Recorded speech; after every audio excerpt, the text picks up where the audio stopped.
서로 축복하겠습니다. 당신은 빛과 열의 사람입니다. 주님과 당신의 관계는 절대적인 관계입니다. 할렐루야. 오늘은 그리스도인 빛과 열의 사람 7번째 시간입니다. 오늘은 우상 숭배와 하나님 섬기기를 제대로 분별할 줄 아는 사람이라는 제목으로 하나님의 말씀을 전하도록 하겠습니다. 오늘은 하나님께서 가장 싫어하시는 것 중에 하나요, 성경에서 명백하게 큰 문제로 지적하고 있는 것에 관해 먼저 생각해 보려고 합니다. 그것은 설교 제목에 언급한 이 우상 숭배입니다. 이 자리에 우상 숭배가 무엇인지 모르는 사람 거의 없을 거라 생각합니다. 말씀을 준비하면서 우상 숭배라는 단어를 떠올리다 보니 얼마 전에 제자 훈련반에서 들었던 이야기가 하나 생각났습니다. 지금 열심히 훈련을 받고 있는 집사님 가정에 초등학교 2학년짜리 아들이 하나 있습니다. 그 아들과 집사님 내외가 얼마 전에 한 사찰 주변을 이렇게 지나가다가 우상에 속하는 물건이 하나 서 있는 걸 봤다는 거예요. 아들이 물었습니다. 저건 뭐지? 그때 아빠가 아들에게 이제 딴에는 잘 가르쳐줄 요량으로 그 앞에서 손을 이렇게 모으고 절하는 흉내를 하면서 사람들이 이렇게 하려고 만들어 놓은 거다, 그렇게 말을 해 주었습니다. 그러자 우리 마중물 예람 어린이교회에 속한 이 아들 녀석 왈, 아빠 내가 10계명 중에서 몇 번째인지는 정확하게 모르겠지만 하나님이 그렇게 하면 안 된다고 했단 말이야. 그러니까 아빠 앞으로 그렇게 하지 마, 그러더라는 거예요.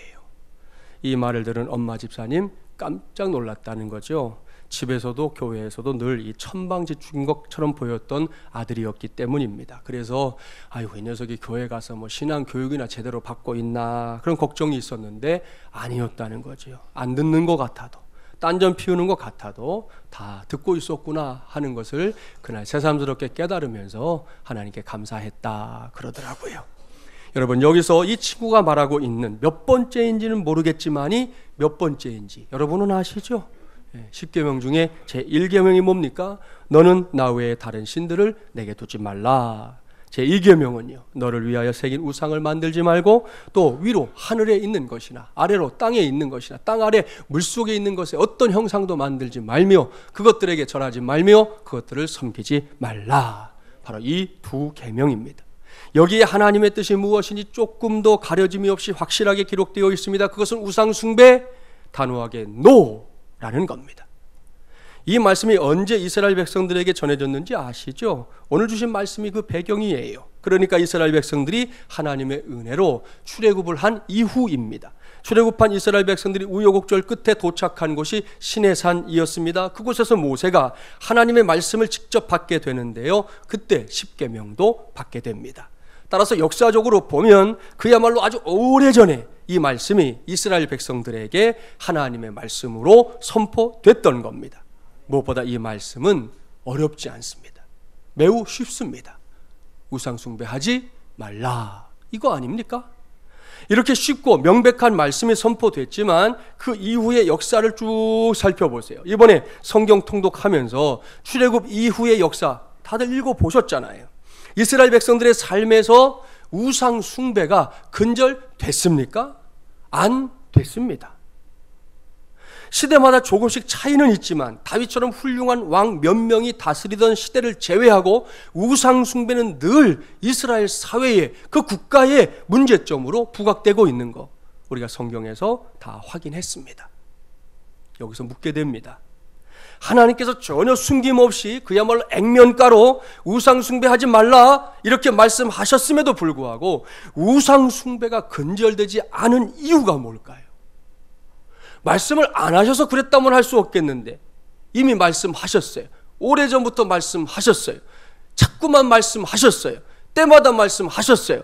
근데도 왜 우상 숭배가 근절되지 않았느냐는 거예요.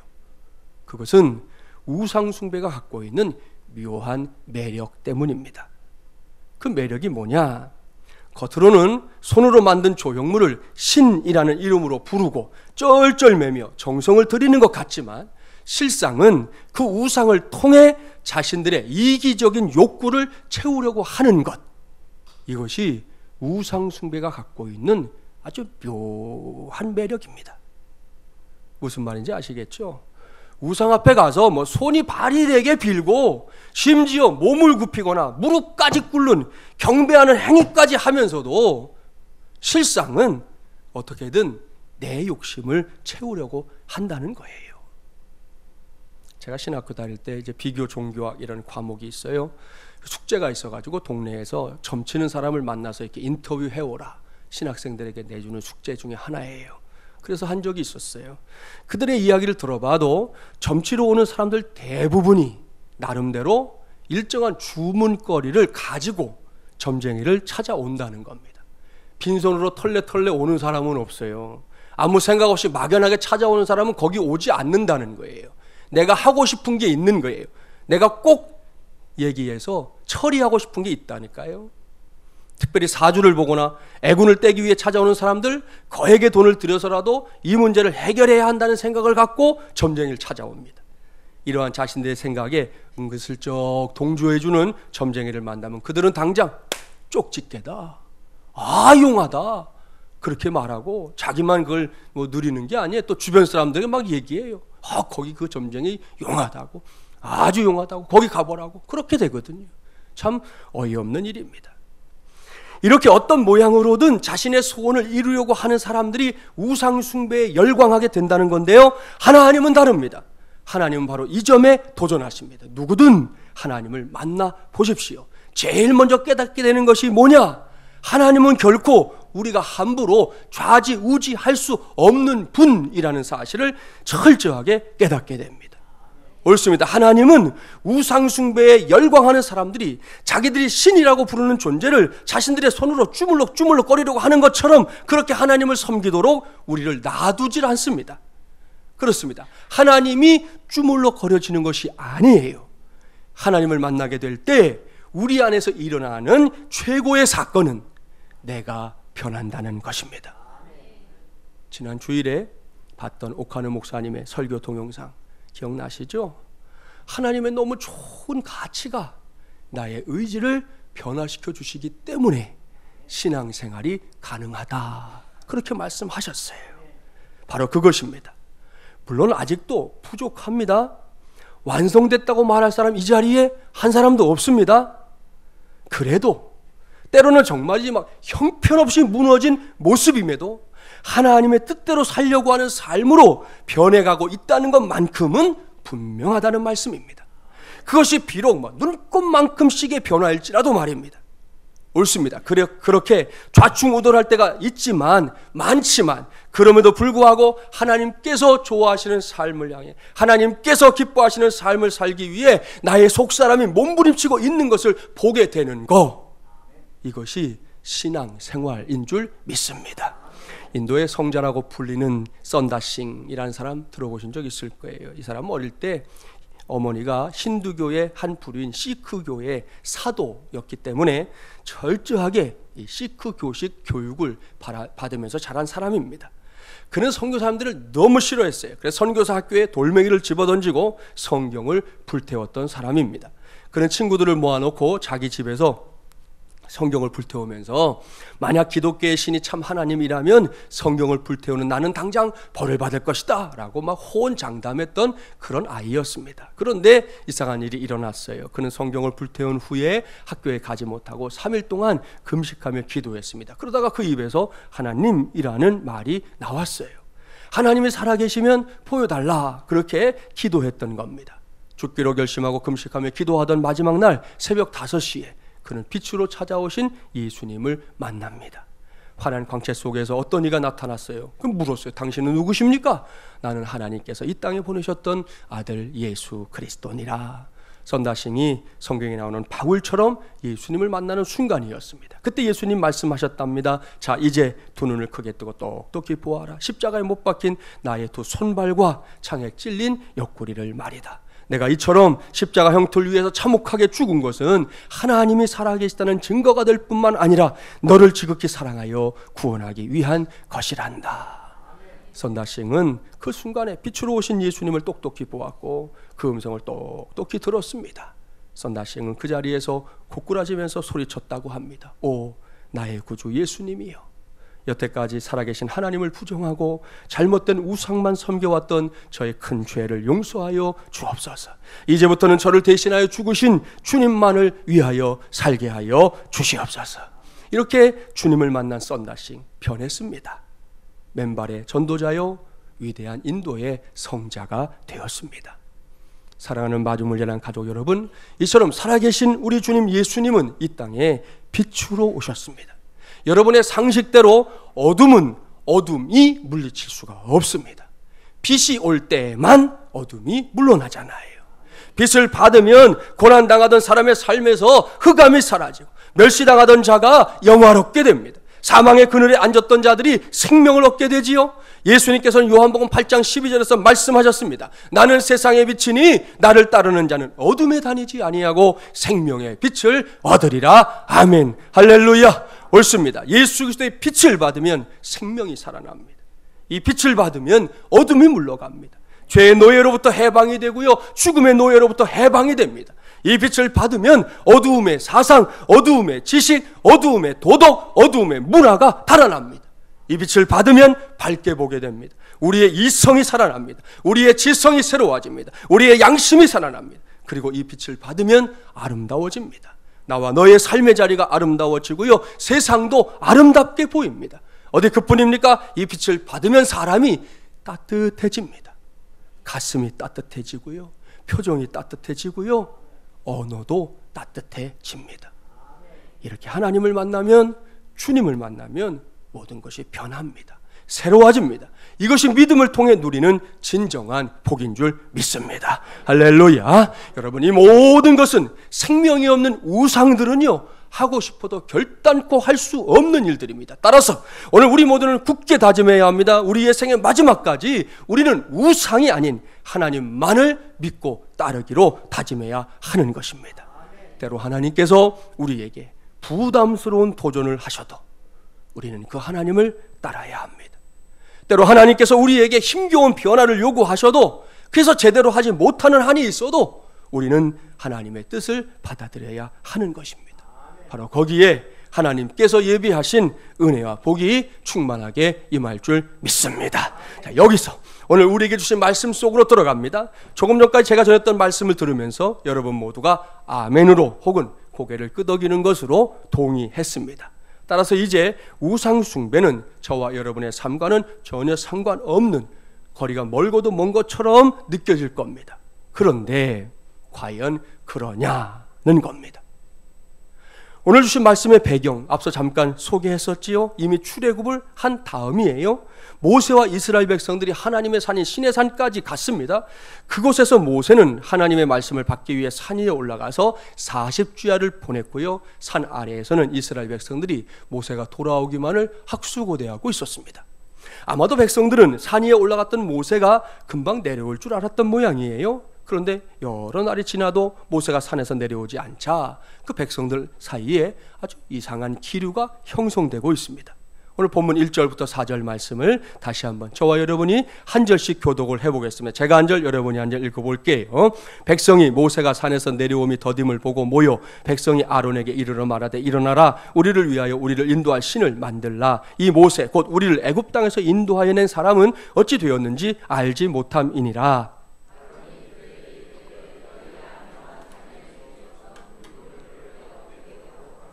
모든 백성이 그 귀에서 금고리를 빼어 아론에게로 가져가매, 아론이 그들의 손에서 금고리를 받아 부어서 조각칼로 새겨 송아지 형상을 만드니 그들이 말하되, 이스라엘아, 이는 너희를 애굽 땅에서 인도하여 낸 너희의 신이로다 하는지라. 사랑하는 여러분, 지금 무슨 일이 벌어지고 있는지 아시겠지요? 여기에 모여있는 백성들 누구입니까? 하나님께서 애굽의 압제에서 구원해 주신 이스라엘 백성들, 곧 선택된 백성들, 구별된 하나님의 백성들입니다. 그런 사람들이 지금 뭘 하고 있냐는 것이죠. 자신들을 구원하신 하나님이 가장 싫어하는, 하지 말라고 하는 그 우상 숭배를 다시금 시작하고 있습니다. 여기서 우리는 이 일의 주동자가 모세의 형인 아론이었다는 걸 분명하게 파악해야 하고, 거기서 아픔을 느껴야 합니다. 당시에 아론은 모세의 버금가는 권위를 갖고 있었습니다. 평범한 백성이 아닌 그들의 지도자들 중에 한 사람이었다는 거예요. 그런 사람이 지금 사리 분별을 제대로 하고 있나요? 하지 못하고 있나요? 하지 못하고 있습니다. 아론은 사람들로 하여금 금고리를 모으게 했어요. 그걸 녹여서 송아지 우상을 만들었습니다. 여기까지도 기가 막히고 코가 막히는데요, 그 다음에는 모든 게 다 막혀가지고 뒤로 넘어갈 일이 벌어집니다. 송아지 우상을 세워놓고 이스라엘 백성들이 하는 말을 좀 들어보십시오. 이스라엘아, 이는 너희를 애굽 땅에서 인도하여 낸 너희의 신이로다. 아니, 이게 뭡니까? 이게 지금 말이 됩니까? 말이 안 돼요. 정말로 뒤로 넘어갈 일입니다. 다른 것도 아니고 송아지 만들어 놓고 그것을 자신들을 애굽 땅에서 건져낸 여호와 하나님이라고 생각하고 있으니 말입니다. 여기서 제가 발견한 것이 있어요. 그것은 아론과 이스라엘 백성들의 신앙이 관성적인 신앙이었다는 겁니다. 관성적인 신앙. 관성이 뭔지 아시죠? 관성이라는 것은 이렇게 정지한 물체는 계속해서 정지해 있으려고 하고, 움직이는 물체는 계속해서 움직이려고 하는 성질을 가리켜서 관성, 그렇게 말하는 거잖아요. 이것을 가장 잘 경험할 수 있는 곳이 어딘지 여러분 다 알아요. 버스 아닙니다. 버스 타보면 잘 알 수 있어요. 자, 그림을 한번 보여드릴게요. 첫 번째 그림인데요. 자, 달리던 차가 정차할 때 경험이죠. 끽 섰어요. 그러니까 차는 섰는데 가던 방향으로, 그러니까 앞쪽으로 사람들의 몸이 한꺼번에 이렇게 움직이는 거 경험해 보셨죠? 예. 두 번째 그림은 그렇게 서 있던 차가 이제 출발할 때 부릉 하고 출발하는데, 이번에도 사람들이 그냥 서 있으려고 했는데 이게 가니까 차가 가려고 하는 방향과는 반대 방향으로 뒤쪽으로 사람들이 움직이는 것을 경험할 수가 있어요. 이것이 관성이라는 거예요. 이러한 사실 때문에 관성적이라는 표현은 습관적 혹은 의례 그러려니 하는 태도나 생각을 가리킬 때 사용되는데요, 이것이 갖고 있는 중차대한 문제가 있어요. 그 문제가 뭔지 예를 들어 보겠습니다.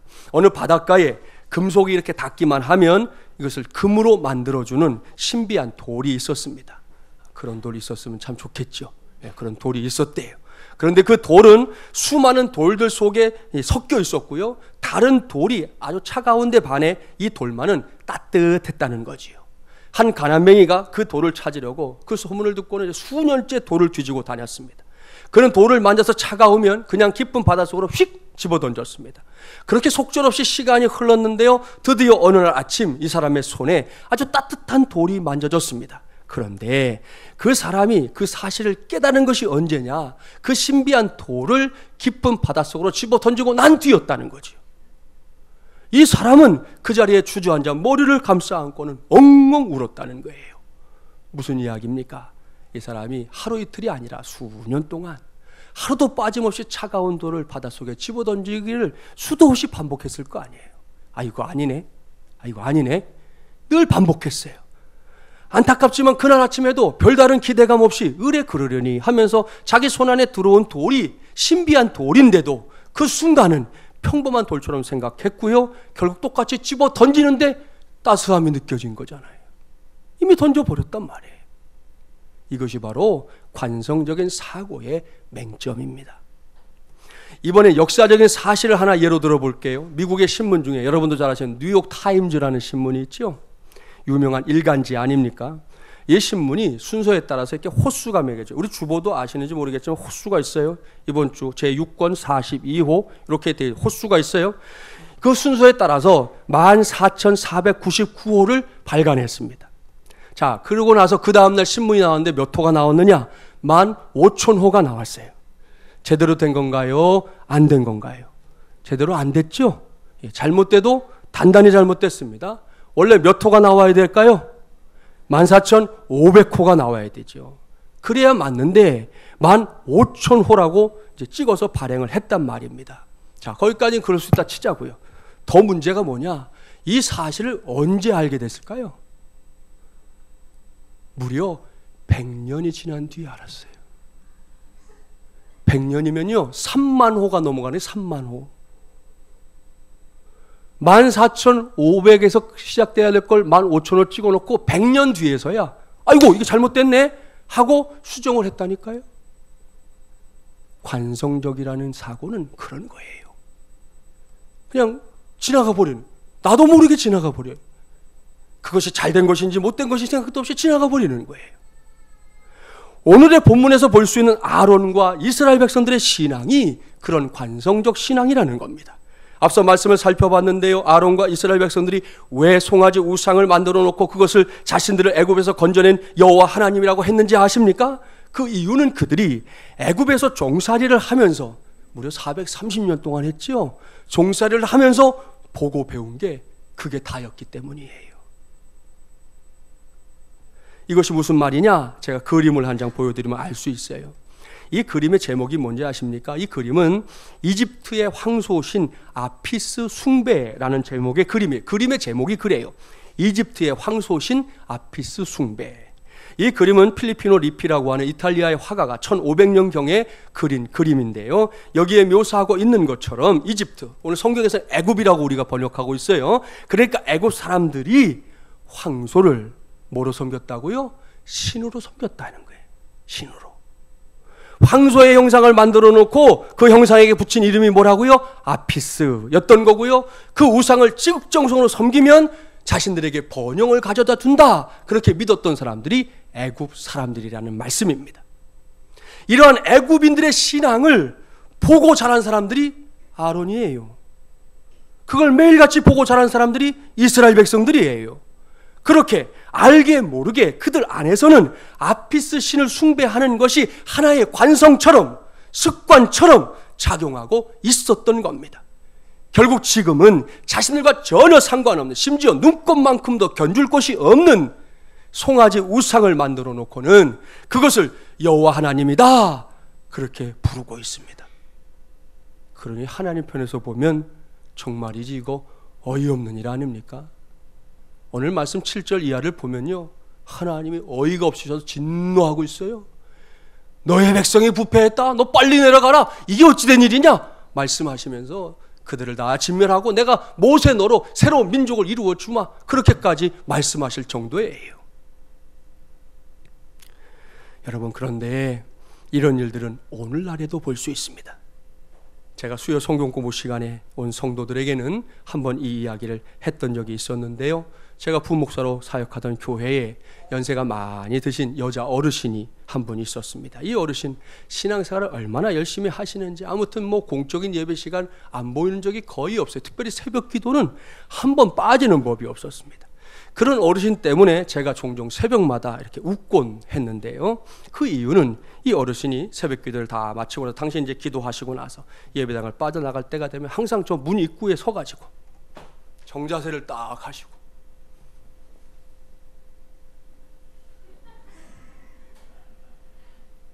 그러고 가는 거예요. 새벽마다. 기도회가 끝나면 항상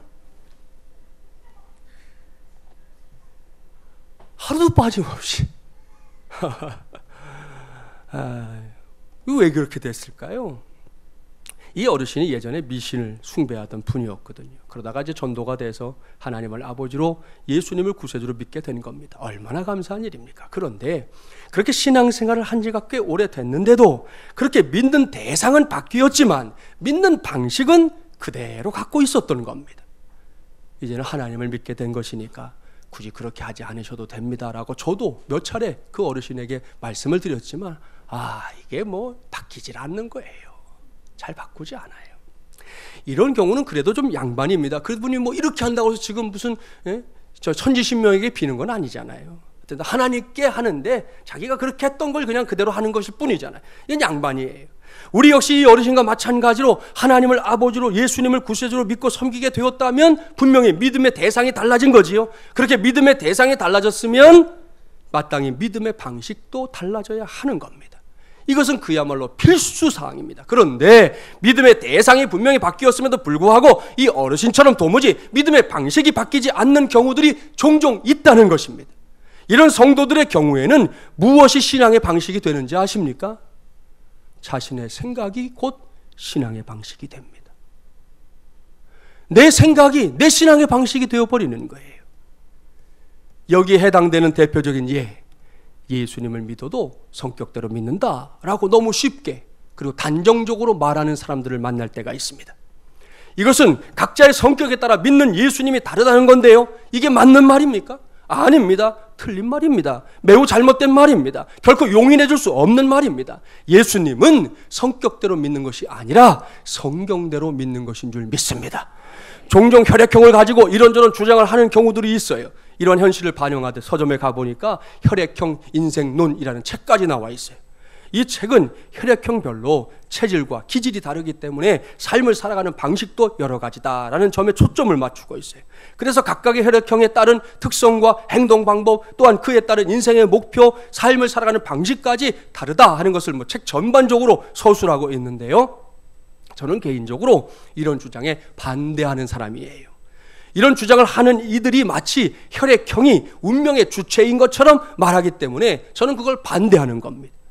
교회 안에서도 성도들끼리 이야기를 나누다가 혈액형을 가지고 이러고 저러고 말하는 경우들이 있어요. 얘기하잖아요. 저 집사님 보니까 B형 같아. 저 집사님 보니까 A형 같아. 이런 얘기 막 하잖아요, 여러분들끼리. 그런 소리를 들을 때마다 저는 확실하게 반대 의견 내놓습니다. 왠지 아십니까? 사람의 체질이나 기질 그리고 삶의 방식은 혈액형이 결정하는 것이 아니라 그 사람이 살아온 삶의 스타일에 의해 결정되는 것이기 때문입니다. 제가 O형이라고요. 모든 O형이 저와 같습니까? 아니에요. 사람이 자유의지를 갖고 있는 존재이기 때문에 같은 혈액형이라 할지라도 얼마든지 다른 성향, 얼마든지 다른 스타일의 삶을 보여줄 수 있는 겁니다. 그래서 저는 그런 얘기 하는 사람들을 만나면 꼭 얘기해. 아닙니다. 그것은 어디까지나 사람 나름입니다. 혈액형이 결정하는 게 아니에요. 사람 나름인 거라고요. 그런데도 워낙 이런 말들이 많다 보니 혈액형의 단점을 꼽는 이야기들 많아요. 영화로도 이렇게 제작되잖아요. 무슨 형, 남자, 이런 영화도 있잖아요. 한참 전에 회자된 이야기가 있어요. A형을 놓고 소세지라고 했잖아요. 소심하고 세심하고 지랄 맞고 A형이래. B형은 O이지. 오만하고 이기적이고 지랄 맞고. O형은 저잖아요. 단무지. 단순하고 무식하고 지랄 맞고. 제가 지금 그런 모양이에요. 자, 남은 건 A, B형인데요. 제가 이 시간에 말하는 거 듣고 A, B형이신 분들 상처받지 마세요. 어디까지나 이건 밖에서 그렇게 말한다. 김 목사는 그런 생각 안 한다고 지금 전제했어요. 절대로 안 하니까 상처받지 마세요. A, B형은 지지지. 지랄 맞고 지랄 맞고 지랄 맞고. 그런 얘기들이 있어요. 별로 마음에 들지는 않지만 이런 이야기들이 있다는 것은 그만큼 사람들의 성향이 다르다는 의미일 겁니다. 그리고 이렇게 다양한 성향에 따라 각각의 방식으로 예수님을 믿는 것을 당연시하는 경우들이 있다는 거지요. 이것은 결국 제 멋대로 자기 식대로 예수님을 믿겠다는 건데요, 이미 말씀드렸지만 이것은 잘못된 생각입니다. 성경을 보면 하나님을 믿되 이렇게 믿는 것을 당연시 여겼던 시대가 나와요. 그때는 사사시대입니다. 성경 통독하면서 이미 읽어봤을 텐데요, 그 시대의 대표적인 특징이 뭐냐? 그때에는 사람마다 자기 소견에 옳은 대로 행하였더라. 바로 이것입니다. 다른 사람들도 아니고 명색이 하나님의 백성인 이스라엘 백성들이 나고 너고 할 것 없이 다 자기의 소견에 옳은 대로 각자의 방식대로 제멋대로 살았다는 겁니다. 너나 할 것 없이 많은 사람들이 이렇게 살았던 사사시대, 그 시대가 어떤 시대였습니까? 성경 읽어봤지요. 혼돈의 시대였습니다. 새까만 흑암의 시대였습니다. 무수한 사람들이 갈 길을 잃고 헤맸습니다. 여러분, 토막 살인 사건은 지금 있는 게 아니에요. 이미 성경의 사사시대에 그 참담한 일이 하나님의 백성인 이스라엘 공동체 안에서 일어났단 말입니다. 그러니 이런 식으로 신앙생활을 한다는 것이 환영받는 일이 될 수 있겠습니까? 그럴 수 없습니다. 무엇보다 이것은 하나님을 아버지로 예수님을 구세주로 믿고 살아가는 이들의 삶의 방식이 되어서는 안 된다는 거예요. 사랑하는 마중물이랑 가족 여러분, 여기서 우리가 붙잡아야 할 그리스도인으로서의 빛과 열이 있습니다. 그것은 설교 제목에 언급한 대로 우상 숭배와 하나님 섬기기를 제대로 분별할 줄 알아야 한다는 것입니다. 어느 정도 신앙생활 하셨잖아요? 그러면 적어도 이것만큼은 해내야만 우리 모두가 건강한 신앙생활을 할 수 있다는 말씀입니다.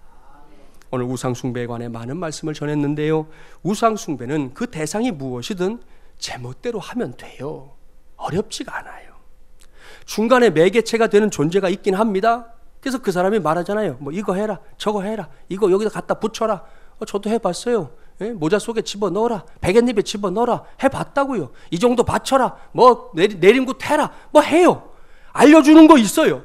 그러나 결국에는 내 욕심을 채우려고 하는 거 아닙니까? 그러니 시키는 거 조금씩 하고 그 다음에는 제멋대로 하면 되는 거예요.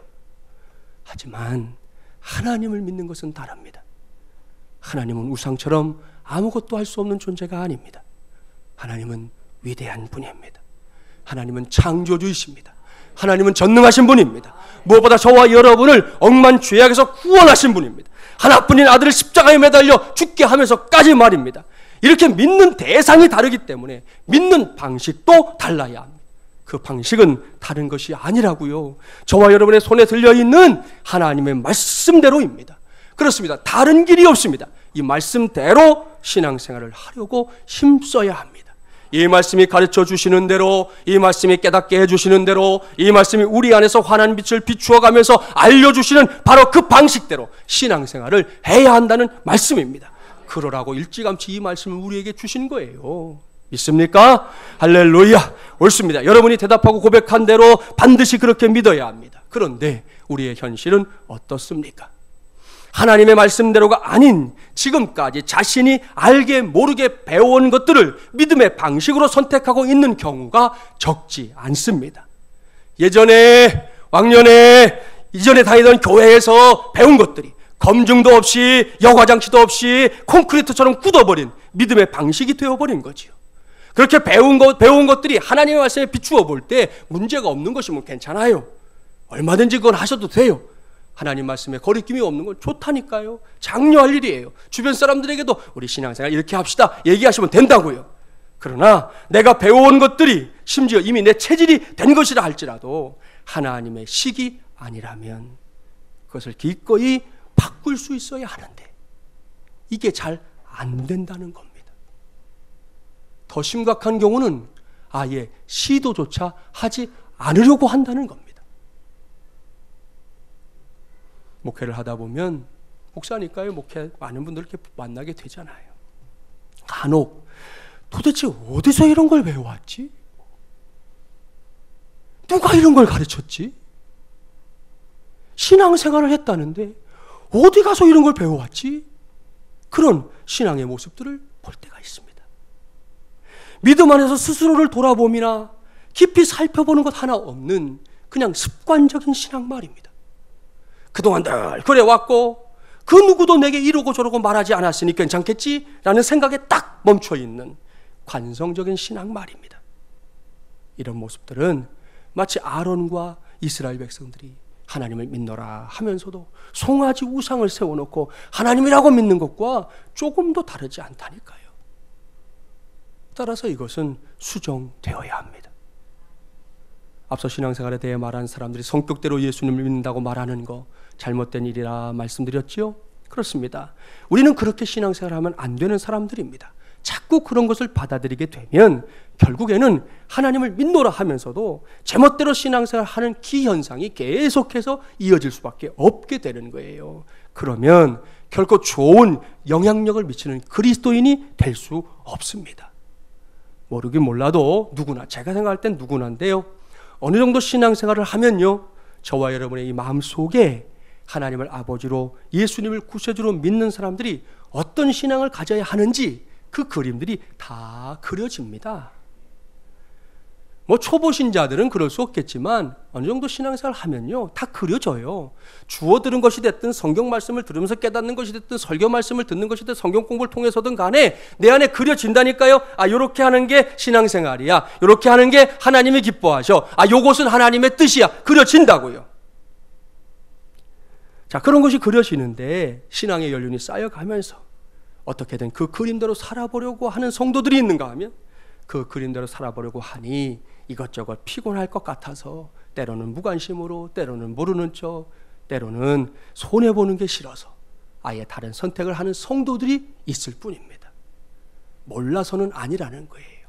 아는데 선택이 다르다는 거지요. 사랑하는 마주물려란 가족 여러분, 이러한 현실을 전제하고 제 자신과 여러분 모두에게 당부하고 도전합니다. 오늘 이후 저도 여러분도 아론과 이스라엘 백성들이 보여주고 있는 이 관성적인 신앙에서 반드시 벗어나기를 바랍니다. 저와 여러분의 생각 하나, 행동 하나, 말 한마디, 표정 하나, 신앙생활과 관련된 섬김 하나, 사역 하나 이르기까지 제멋대로 행하는 관성적인 신앙의 옷을 벗어서 과감하게 저 멀리 던져 버리자는 말씀이에요.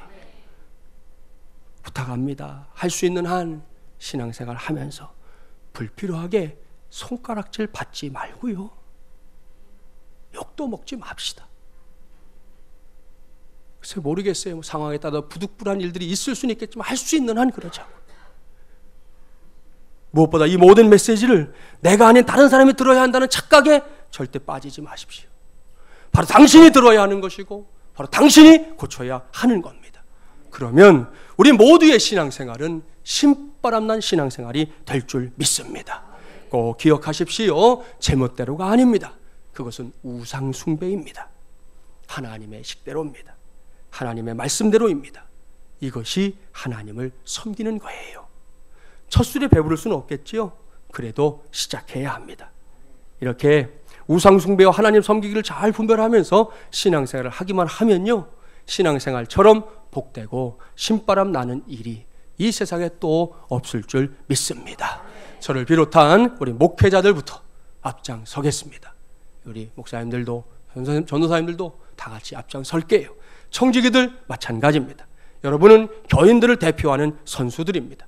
앞서 아론이 이 일의 주동자라는 사실에 대해 아픈 마음을 가져야 한다 했었습니다. 지도자가 된다는 거 마냥 좋은 거 아닌 거 아시죠?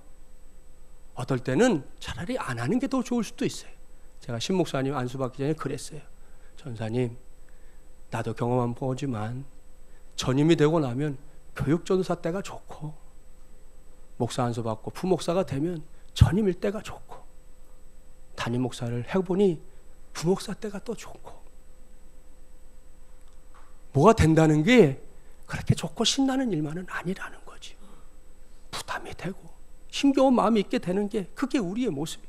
왜요? 감투가 아니거든요. 묵직한 책임이 뒤따르는 사명의 직이기 때문입니다. 그러니 이 시간부터라도 제멋대로 신앙생활 하지 말고 무조건 하나님의 식대로 하기를 힘쓰시기 바랍니다. 그래야 존경받고요. 그래야 인정받는 겁니다.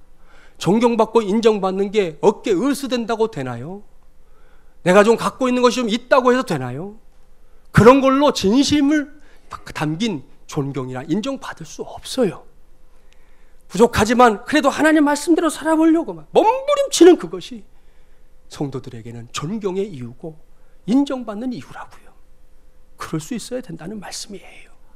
그 밖에 재직들과 모든 성도들, 나아가서 교육부에 속한 모든 친구들까지 모든 마주물려는 가족들이 제멋대로가 아닌 하나님의 말씀대로 신앙생활 하기 바랍니다. 이것이 오늘 우리 모두가 품어야 할 빛이요 또한 뿜어야 할 열입니다.